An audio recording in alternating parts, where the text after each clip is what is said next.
और समाजवादी पार्टी के राष्ट्रीय अध्यक्ष अखिलेश यादव जी हमारे साथ हैं। अखिलेश जी, आज प्रचार समाप्त हो गया, अब क्या सूरत हाल बन रहा है? देखिए, जो लोग 400 पार से चुनाव शुरू किए थे वो अब 400 पार का नारा नहीं दे पा रहे हैं। और 400 पार का तो मतलब वही था कि 543 में 400 पार का मतलब है केवल 143 सीटें। लेकिन जिस तरह का गुस्सा देखने को मिल रहा है, जिस तरह की नाराजगी देखने को मिल रही है, 140 करोड़ की जनता इन्हें 140 सीटों भी नहीं जीतने देगी। इनके पास कोई जवाब नहीं है कि किसानों की आय दोगुनी क्यों नहीं हुई। बड़े पैमाने पे जो बेरोजगारी बढ़ी, जो नौकरी नहीं दे पाए, और खासकर उत्तर प्रदेश में कोई परीक्षा ऐसी नहीं हुई जिसका पेपर लीक ना हुआ हो। और अगर पेपर लीक का ही गणित हम समझ लें तो एक परिवार के अगर हम माँ बाप को जोड़ दें तो 3 गुणा 60 लाख 1 करोड़ 80 लाख, और यही अगर हम भाग दे दें 80 लोकसभा से तो 2,25,000 हर लोकसभा में इनका वोट कम हुआ है। तो नौकरी दी नहीं इन्होंने। वैसे तो मुख्यमंत्री जी पे हर एक पे बुलडोजर लेके चल देते हैं, लेकिन पेपर लीक वाले पे एक भी बुलडोजर नहीं चला।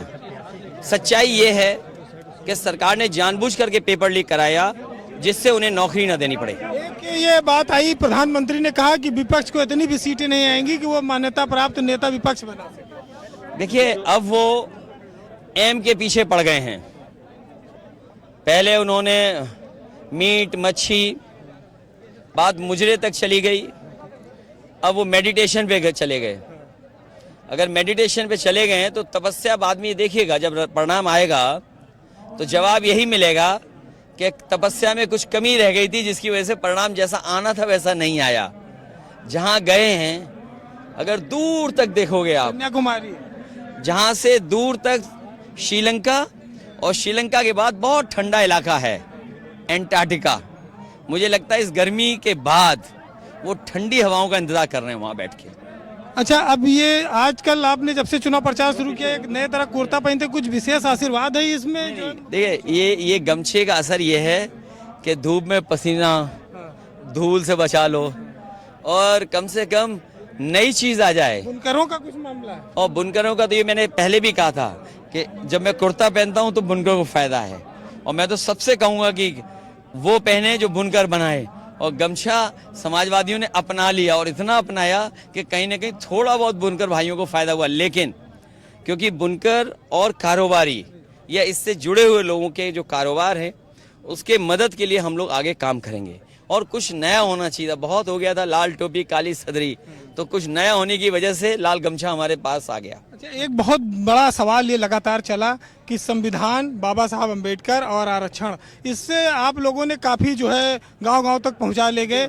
बसपा को काफी डैमेज भी होता है इससे। देखिए, पहले तो इन्होंने वैक्सीन लगवा करके हमारी जान को खतरा पैदा कर दिया। इन्होंने वैक्सीन लगवाई, जिसने लगवाई सबको जान का खतरा है, और अब ये संविधान के पीछे पड़ गए हैं। संविधान वो है जो हमें अधिकार दिलाता है, संविधान वो है जो हमें न्याय दिलाता है, संविधान वो है जो हमारी संजीवनी है। ये जो बीजेपी वाले कह रहे हैं कि संविधान को नहीं छेड़ेंगे, इन पे कोई भरोसा नहीं कर सकता। बताओ, आईपीसी बदल दी, जो आईपीसी बदली है, जो नई चीजें आईपीसी में लेकर के आए हैं, क्या उन्होंने अधिकारों का हनन नहीं किया? आपको कभी भी कस्टडी में रख सकते हैं, आपका कोई मेडिकल ही ना हो। तो ये तमाम चीजें जनता तो देख रही है, नोटबंदी देख रही है, नौकरियां आउटसोर्स पे हो गई हैं, चीजें सब बेच दी हैं, अपने लोगों को फायदा पहुंचाने के लिए महंगी कर दी चीजें। जब आपको ये लोग शहजादा कहते हैं तो कैसा लगता है? वो बात समझ नहीं पा रहे हैं। इस बार शहजादे शह देंगे और जनता इन्हें मात देने जा रही है।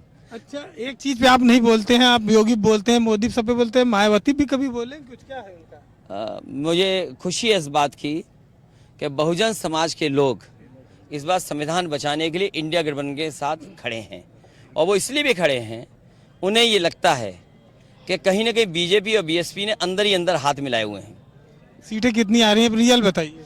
रियल ही बता रहा हूँ कि पहले मैं सोचता था काशी में लड़ाई है, क्यूटो में, लेकिन जब से मैंने देखा है और काशी के लोगों ने क्यूटो के नाम से जो धोखा खाया है, जो क्यूटो के नाम से जो धोखा खाया, क्यूटो तो बनी नहीं।